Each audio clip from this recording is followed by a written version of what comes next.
ഷിറ്റോ school of കരാട്ടയുടെ ആഭിമുഖ്യത്തിൽ inter school karate championship പുറ്റടിയിൽ നടന്നു. വിവിധ ജില്ലകളിൽ നിന്നുള്ള 300ഓളം കുട്ടികൾ പങ്കെടുത്തു.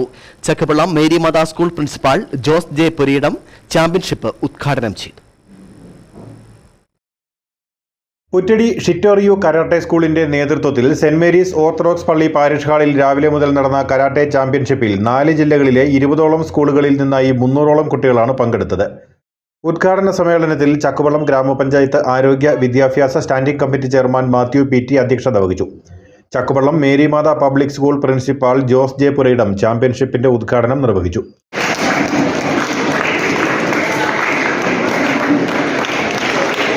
അപ്പോൾ ബാല്യത്തിലെ വഴി തെറ്റിപ്പോവുകയാണ്.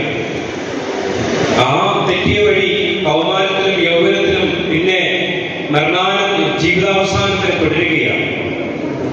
എന്നാൽ ഈ തെറ്റിപ്പോകുന്ന ബാല്യത്തെ വഴിതെറ്റിപ്പോകുന്ന ബാല്യത്തെ യൗവനത്തെ കൗമാരത്തെയൊക്കെ തിരിച്ച് ട്രാക്കിലേക്ക് ആകുക എന്നുള്ള ഒരു ദൗത്യമാണ് ഈ ഷിറ്റോ സ്കൂൾ പോലുള്ള ആയോധന കലകൾ പരിശീലിപ്പിക്കുന്ന സ്ഥാപനങ്ങൾ ചെയ്തുകൊണ്ടിരിക്കുന്നു. സെന്റ് മേരീസ് ചർച്ച് വികാരി ഫാദർ കെ.ടി. ജേക്കബ് കോർ എപ്പിസ്കോപ്പ അനുഗ്രഹ പ്രഭാഷണം നടത്തി. പരിശീലകൻ Varghese K S., Kumily Bethany school principal sister Noel, Chettukuzhi Bethany school principal sister Ivan, Rincy Sheeja Thomas തുടങ്ങിയവർ സംസാരിച്ചു. ടൂർണമെന്റ് നിരീക്ഷകൻ കിരൺ ദേവ് കെ, ടൂർണമെന്റ് ഡോക്ടർമാരായ അലീന ആന്റണി, മഹിത വിശ്വാസ് എന്നിവർക്കും വിശിഷ്ടാതിഥികൾക്കും ചടങ്ങിൽ ഉപഹാരങ്ങൾ നൽകി. ശാരീരിക വൈകല്യത്തിന്റെ പരിമിതിയെ മറികടന്ന് കരാട്ടെ പരിശീലനത്തിൽ മുന്നേറുന്ന എറണാകുളം സ്വദേശിയായ ആന്റണി റയാൻ എന്ന വിദ്യാർത്ഥിയുടെ പ്രകടനം കാണികളുടെ ശ്രദ്ധയാകർഷിച്ചു.